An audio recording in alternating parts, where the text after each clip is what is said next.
Pastor نوید ملک خداوند کی عظیم اور بین الاقوامی شہرت یافتہ خادم ہیں۔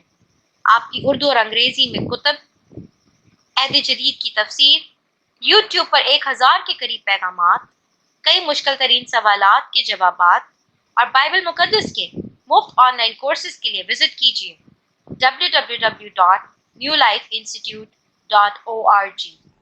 مسیح خداوند کے مبارک نام میں آج شب آپ تمام سامعین جو ہمارے ساتھ کرائسٹ ویژن یورپ کی اسکائپ آئی ڈی پر ہیں اور ناظرین جو ہمارے ساتھ فیس بک کے کئی پیجز پر اس وقت اس بائبل سٹڈی میں شریک ہیں، اور ماں بعد آپ سب جو واٹس ایپ گروپس میں اور یوٹیوب چینل پر انہی بائبل سٹڈیز کا مطالعہ کرتے چلے آئے، کر رہے ہیں اور کریں گے، آپ سب کی خدمت میں آداب بجا لاتا ہوں، اور یقین ہے کہ یہ جو بائبل سٹڈیز ہم کرتے ہیں بڑے بوجھ اور بڑی سٹڈی کے ساتھ، اور لازم ہے کہ ہم ان بائبل سٹڈیز کے وسیلہ سے خوب برکت پائیں اور بہتےروں کے لیے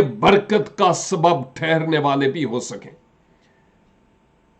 ہم اس زمانہ کے بالکل اختتام پر ہیں۔ حالات و واقعات اس بات کے شاہد ہیں کہ بے دینی زوروں پر ہے۔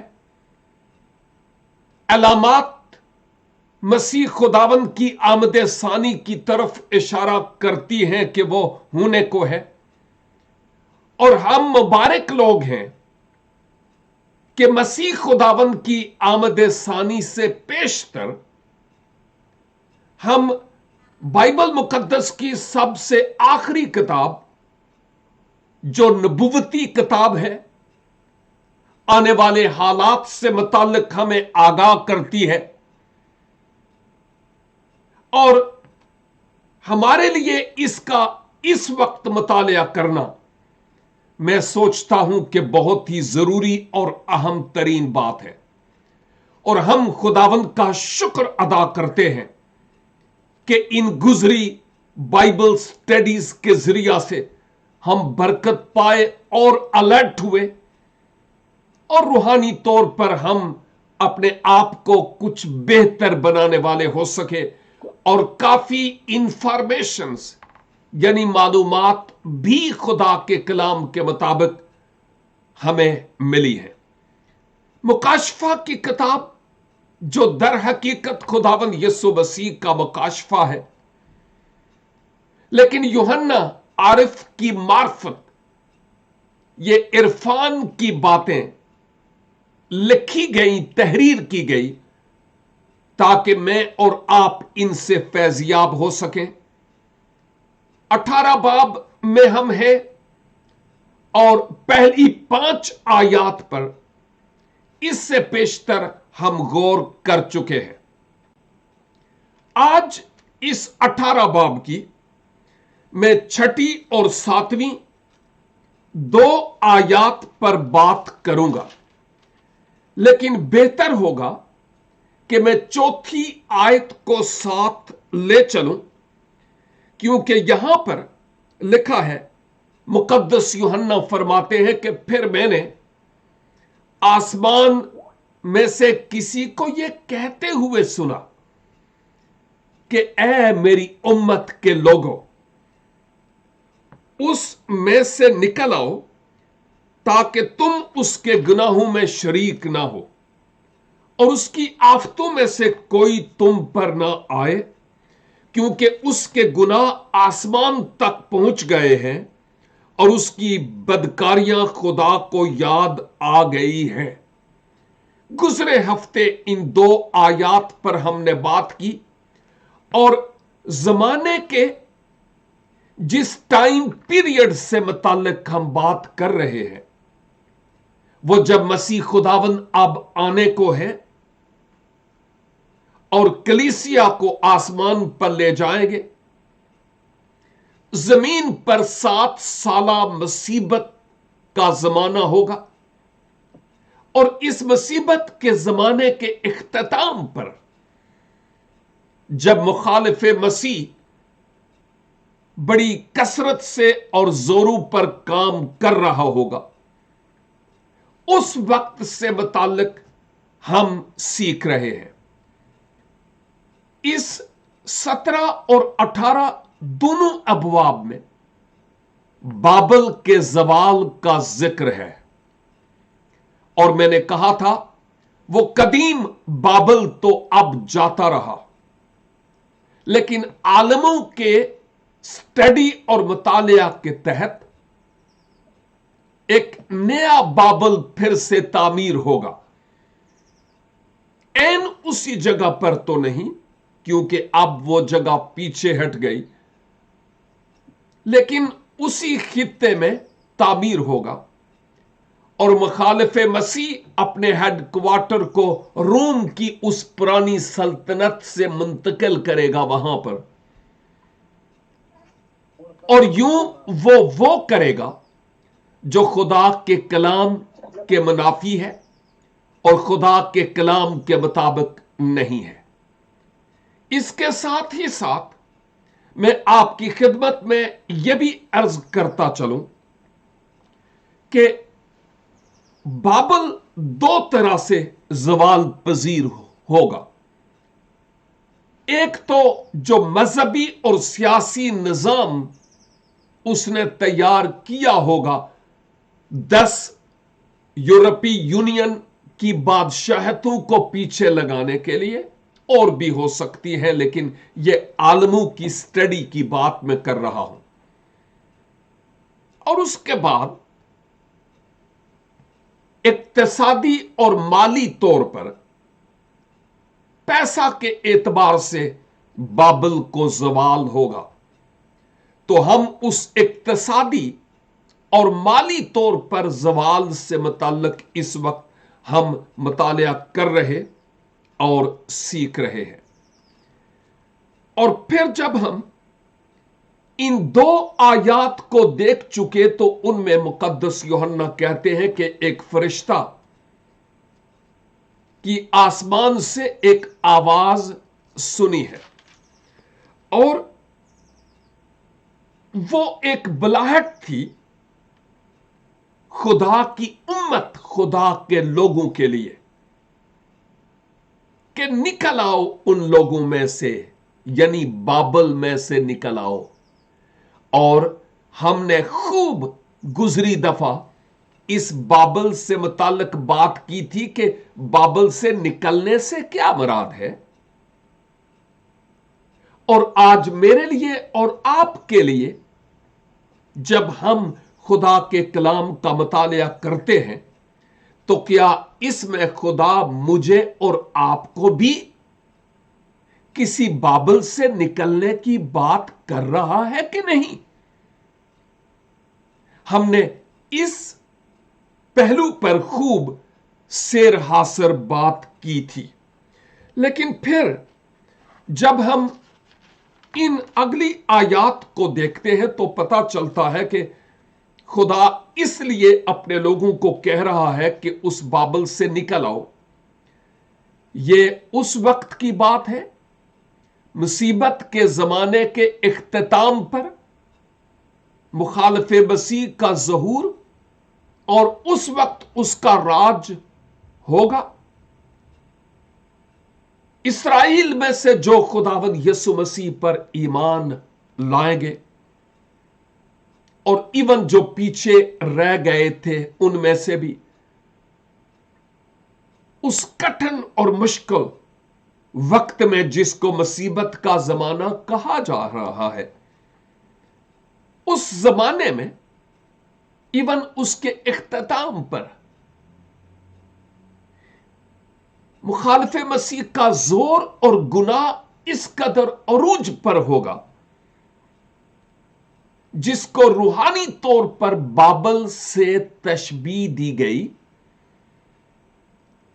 کیونکہ بابل شروع سے ہی گناہ کو پیش کرتا ہے۔ بائبل میں ہر جا جہاں بابل کا نام آیا ہے، سب سے زیادہ शहरों के नामों में से बाबल का नाम ज्यादा आया है।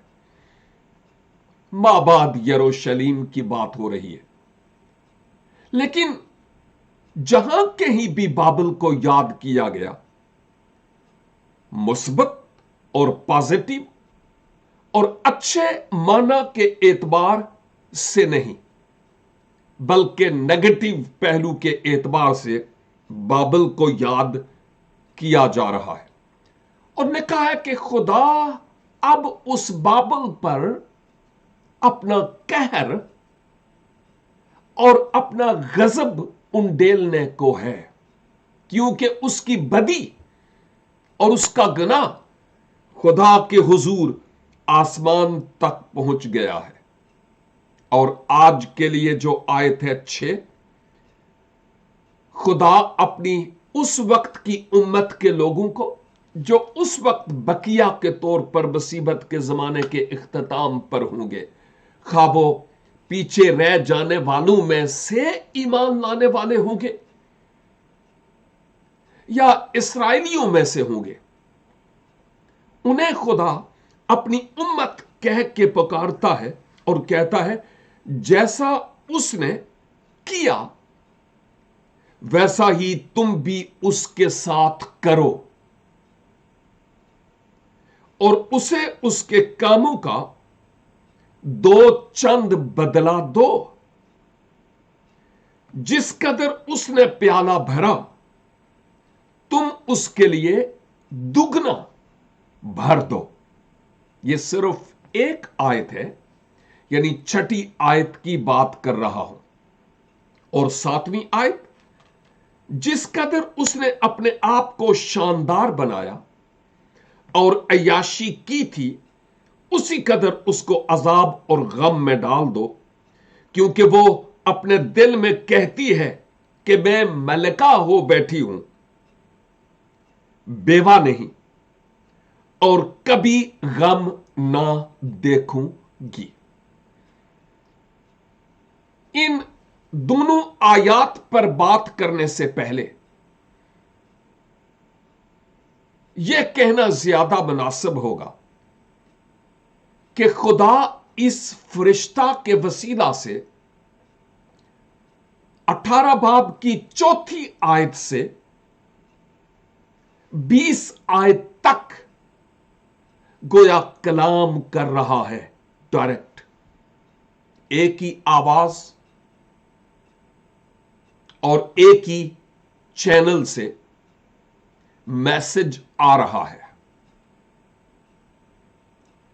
और 4थी आयत में भी और 20 आयत में भी यह बयान है कि खुदा किस से मुखातिब है।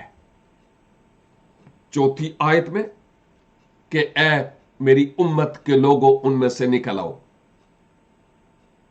साफ जाहिर है कि उस वक्त ये बनी इस्राइल में से ईमान लाने वाले लोगों के लिए बात हो रही है, और जो भी खुदा पर उस मुसीबत के जमाने के इख्तिताम पर ईमान लाएंगे। याद रहे कि मैं और आप जिन्होंने मसीह खुदाबंद को पहन लिया, उनको उस मुसीबत के जमाने से दो चार नहीं होना, क्योंकि मसीह आज आ जाए, कल आ जाए, हमारी जिंदा उम्मीद है कि वो हमें अपने साथ आसमान पर लेकर जाएंगे और हम अपने खुदाबंद के साथ होंगे। तो 4थी आयत में ए मेरी उम्मत के लोगों, और जब हम 20 आयत देखते हैं तो लिखा है ए आसमान और ए मुकद्दसों और रसूलों और नबियों, उस पर खुशी करो, क्योंकि खुदा ने इंसाफ करके उससे तुम्हारा बदला ले लिया। कौन कौन इसमें शामिल है जी? मुकद्दसों, रसूलों और नबियों, उस पर खुशी करो। ये कौन लोग हैं?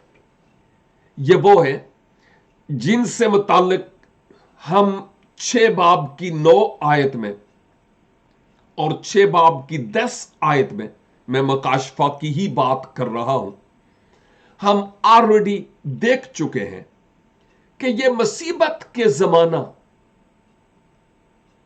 में शहीद होने वाले मुखालिफ मसीह के हाथों शुहदा की रूहें हैं जो कुर्बान गाह के नीचे इंसाफ के लिए खुदा को पुकारती है, और बाज अभी जिंदा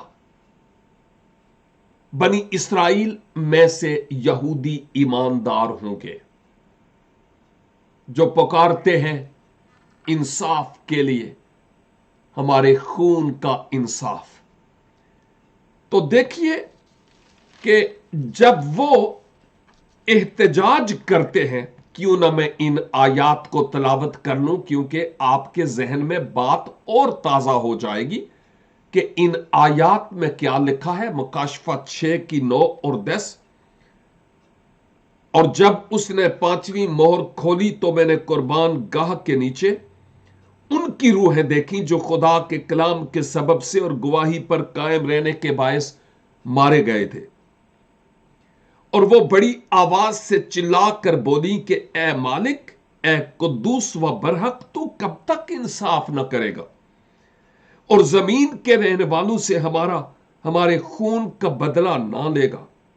और उनमें से हर एक को सफेद जामा दिया गया और उनसे कहा गया कि और थोड़ी मुद्दत आराम करो जब तक कि तुम्हारे हम खिदमत और भाइयों का भी शुमार पूरा ना होने जो तुम्हारी तरह कत्ल होने वाले हैं। तो ये वो लोग हैं जो उस मुसीबत के जमाने के इख्तिताम पर मुखालिफ मसीह के हाथों ऑलरेडी शहीद हो चुके हैं और उसकी अफवाज के जरिया से, प्लस वो जो अभी जिंदा होंगे, शुहदा की रूह है, और जो जिंदा होंगे। जब नबी और रसूल और मुकद्दस के अल्फाज आए हैं तो हम पुराने अहदनामे की बाबत ना सोचें। इस नबूवत की किताब की नबूवत करने वाला, यानी इसको पेश करने वाला, साफ जाहिर है कि वो एक नबी है, क्योंकि हम नबूवत की किताब की मनादी करते हैं, लेकिन हम गलियों में जाकर ये नहीं कहते कि हम नबी हैं। नो, क्योंकि ये दुरुस्त बात नहीं होगी। लेकिन बिब्लिकली जब हम इस नबूवत की किताब की मनादी करते हैं तो वो जो नबूवत करता है, भले तहरीरी तौर पर उस पहलू के एतबार से हम नबी का रोल प्ले कर रहे हैं, लेकिन आए हम अपने आप पर नबी होने का या प्रॉफिट होने का कोई स्टिकर ना लगा लें, क्योंकि यह हमारे लिए अच्छा नहीं होगा। सेकेंडली, जो बात इन आयात में हमारे लिए है वो ये है कि इन शुहदा और इन मुकद्दसों ने जो एहतजाज किया, प्रोटेस्ट किया, कहां किया? खुदा के तख्त के सामने। उन्होंने कोई प्रेस कॉन्फ्रेंस नहीं बुलाई, वो असेंबली हॉल के सामने जमा नहीं हुए,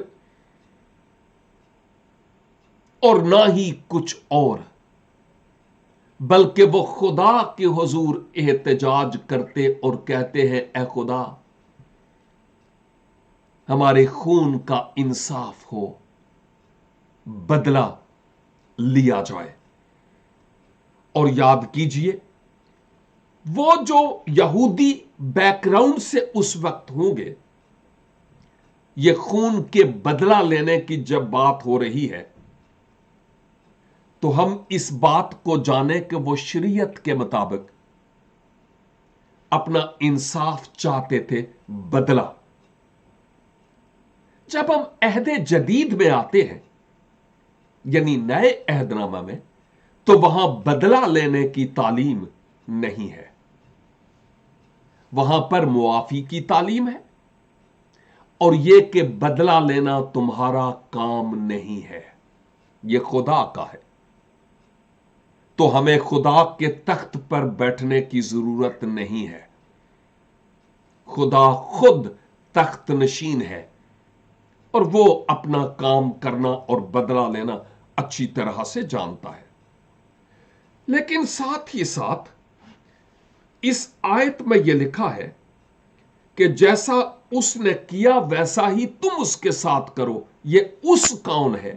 یہ وہی بابل ہے، مصیبت کے زمانے کے اختتام پر، جہاں مخالف مسیح کا راج اور اس کا اقتدار اور تسلط ہوگا، اور اس کے کاموں کا دو چند بدلہ دو۔ دو چند سے مراد ڈبل،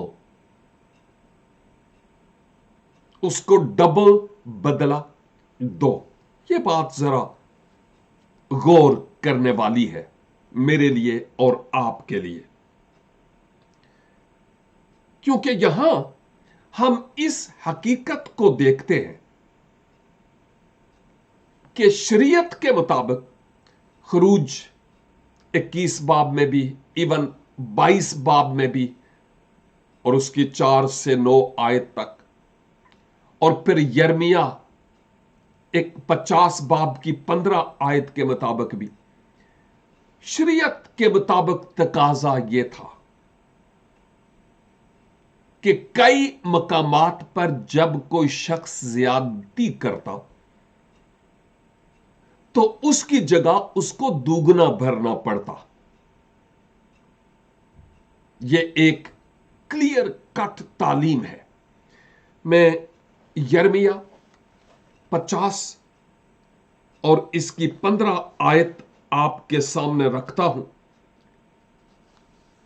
یہاں پر لکھا ہے بابل کی بابت، اسے گھیر کر تم اس پر للکارو، اس نے عطایت منظور کر لی، اس کی بنیادیں دھس گئیں، اس کی دیواریں گر گئیں، کیونکہ یہ خداوند کا انتقام ہے، اس سے انتقام لو، جیسا اس نے کیا ویسا ہی تم اس سے کرو۔ یہ کلیئرلی عہد عتیق کی تعلیم ہمیں نظر آتی ہے، اور خروج 22 باب کی 4 آیت سے لے کر 9 آیت میں جب ہم دیکھیں گے، آپ بعد میں دیکھیے گا، آپ کو دوگنا بدلہ لینے سے متعلق کہا گیا ہے۔ اب کیوں کہا گیا کہ اب تم اس بابل کا جو اس نے تمہارے ساتھ کیا، زبور 137 کی تلاوت کی گئی، اور اس بائبل سٹڈی کے شروع میں زبور 137 کو پلے بھی کیا گیا ہے۔ بابل دیا نہراں تے جا بیٹھے ایسی جا۔ یہ اس وقت کی بات ہے کہ جب بابل یہودا کو اسیر کر کے لے گیا، اور بہت ظلم ان پر ڈھایا، میں بیان نہیں کر سکتا، اور ابھی ٹائم بھی نہیں ہے۔ 137 زبور آپ بعد میں تلاوت کیجئے گا تو کسی حد تک آپ کو جھلک نظر آئے گی۔ بابل کی جب بات ہو رہی ہے تو اس کی عدالت کے لیے جو بلائے گئے لوگ ہیں، یہ مقدسین، جن کے ذریعہ سے عدالت خدا نے کرنی تھی اور جن کی کرے گا، انہیں کہا گیا کہ اس کے کیے کا اس کو بدلہ دو، یعنی بابل کو۔ اور یہ جب بدلہ دینے کی بات آ رہی ہے نا، تو جو قدیم یونانی نسخے ہیں، ایون پرانے نسخے، ان میں जैसा उसने किया वैसा करो या बदला दो के लिए जो अल्फाज इस्तेमाल हुए हैं वो ये है, कर्ज चुकाओ। जैसे मैं आपसे कुछ मुस्तार या उधार लूं और बाद में मैं आपको वापस करूं। बाबल ने जो कुछ ए मुकद्दसो तुम्हारे साथ किया, अब तुम उसका उन से बदला लो। ये एक साफ बात यहां पर नजर आती है, क्योंकि खुदा कहता है कि उनसे निकल आओ, उनके ग्रहों में शरीक ना हो, कि उनकी आफतें तुम पर ना आए, उनका गुनाह आसमान तक पहुंच गया। जैसा उसने तुम्हारे साथ किया अब तुम उसके साथ करो, और जिस तरह उसने प्याला पिया भरा तुम उसके लिए दोगुना दो चंद भरो। क्यों ऐसा करने के लिए कहा गया? जब हम 7 आयत देखते हैं तो बाबल के 3 तरह के गुनाहों का यहां पर हमें जिक्र है। जिस कदर उसने अपने आप को शानदार बनाया और अय्याशी की थी, अपने आप को शानदार बनाना और अय्याशी करना आते हैं इस बात पर, उस कदर उसको अजाब और गम में डाल दो, क्योंकि वो अपने दिल में कहती है कि मैं मलका हो बैठी हूं। मुझे क्या डर, मैं मलका हो बैठी हूं और बेवा नहीं हूं और कभी गम ना देखूंगी। एक तो वो अपने आप को शानदार बनाता है बाबल, और अय्याशी में मुब्तला है। नंबर 2, वो अपने आप को मलका बना बैठा, यानी गरूर और घमंड कि मैं बहुत शय हूं, लेकिन खुदा की निगाह में तो वो कुछ भी नहीं था। अपने आप को हीरो समझने वाले जीरो हैं उसकी निगाह में। और फिर तीसरी बात, बाबल ने यह कहा कि मैं बेवा नहीं हूं। हां, जब हम अबदिया की किताब देखते हैं, बल्कि नोहा की किताब देखते हैं, पहला बाब और उसकी पहली ही आयत, तो इस नोहा की किताब में हमारे लिए बहुत ही क्लियर कट बातें मिलती हैं कि इनमें क्या है। वहां पर इस्राइल और यहूदा से मुखातिब हुआ जाता है। वो खुदा के थे लेकिन खुदा को छोड़ दिया, और यूं गोया रूहानी एतबार से वो बेवा का किरदार उनकी जिंदगी में हमें नजर आता है। यहां पर यह कहती है, यानी बाबल, कि मैं बेवा नहीं हूं। हां, बाबल बेवा नहीं, क्योंकि कई एक बादशाहों के साथ उसका रिश्ता और ताल्लुक था, और यह कि मैं कभी गम में मुब्तला नहीं होगी। ऐशो इशरत,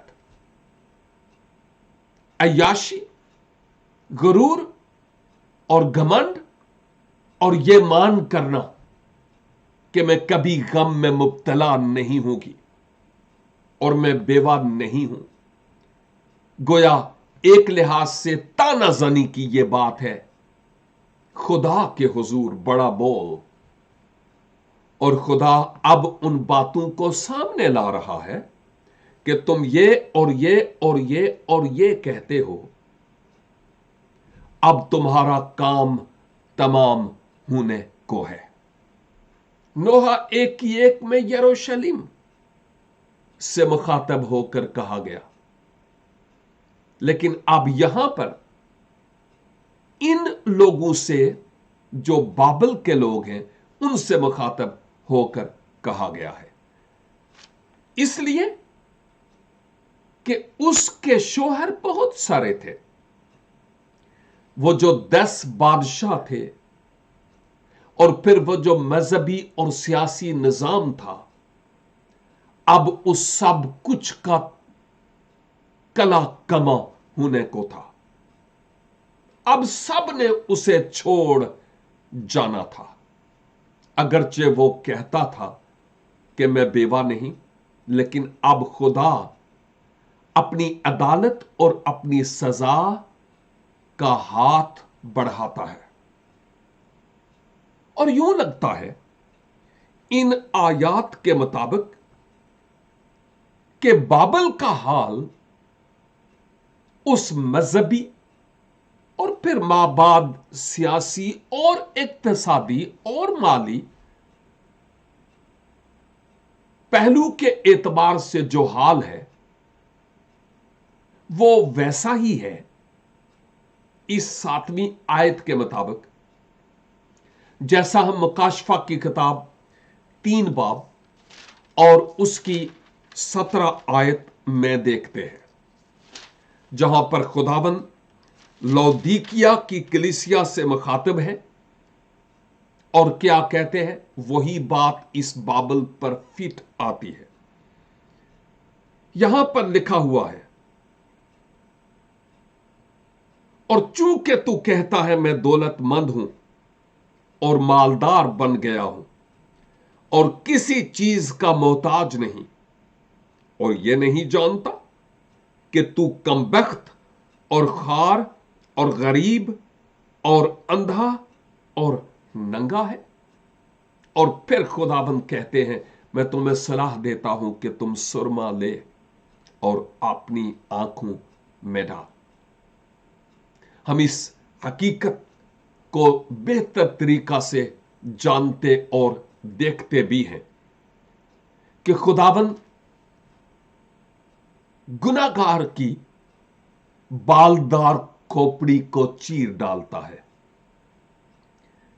वक्ते अदालत अब मुखालिफे मसीह और उसके जितने भी पैरोकार थे, उनका वो वक्त अब आन पहुंचा था। खुदा मलाइक को और अपने मुकद्दसों को इस्तेमाल करता है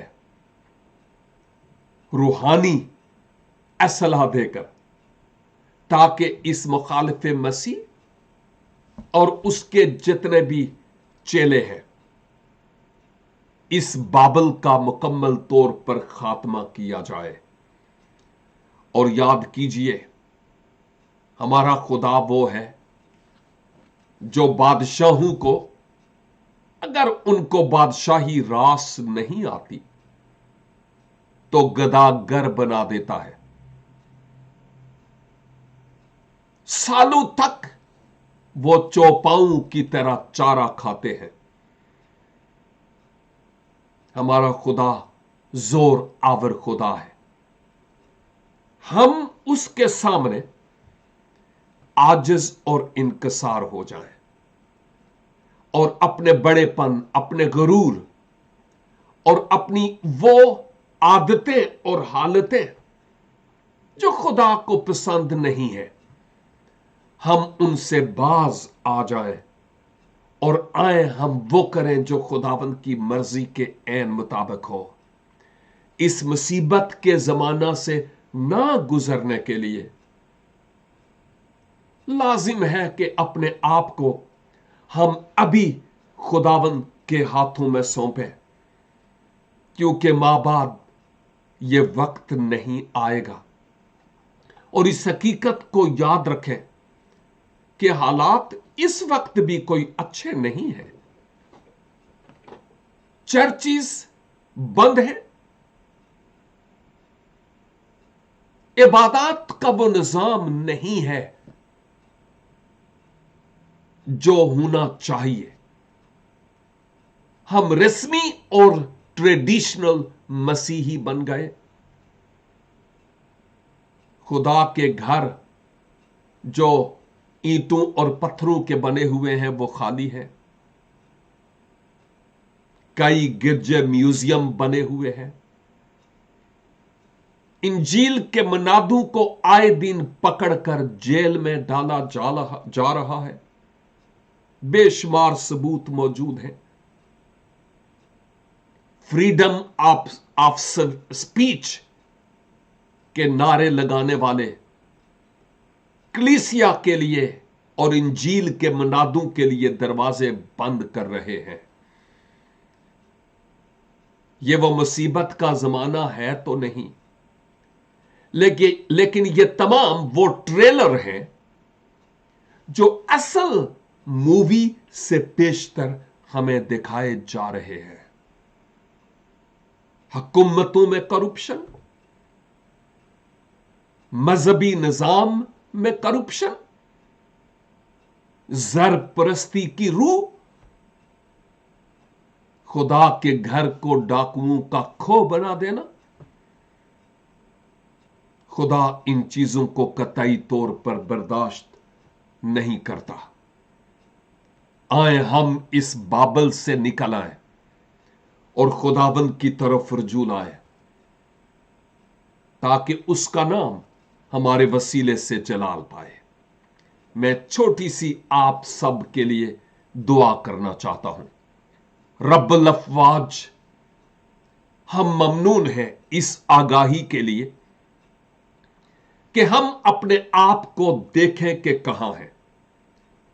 फजल अनायत फरमाइए कि हम तारीकी के कामों से तौबा करके आपकी तरफ रजू लाएं।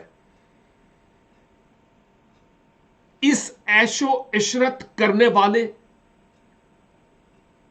और गरूर और घमंड करने वाले बाबल से निकलकर हम आपकी तरफ रजू लाएं।